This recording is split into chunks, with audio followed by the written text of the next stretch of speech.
Şəkil ədəd əlaqəsindən növbəti məntiq testimizin həllinə çalışaq.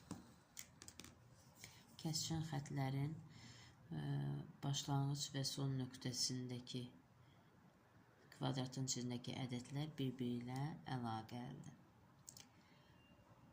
1-in kubu 1 edir, üzərinə 3 əlavə edəriksə 4 edir. Deməli, verilmiş ədədin kubunu tapıb üzərinə 3 əlavə edirik.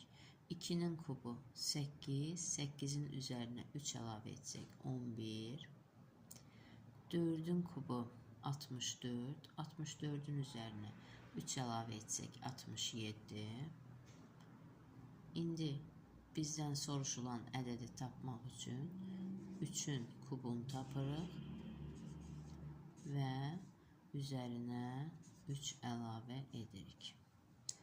3-ün kubu 27 edir, 27-nin üzərinə 3 əlavə etsək 30.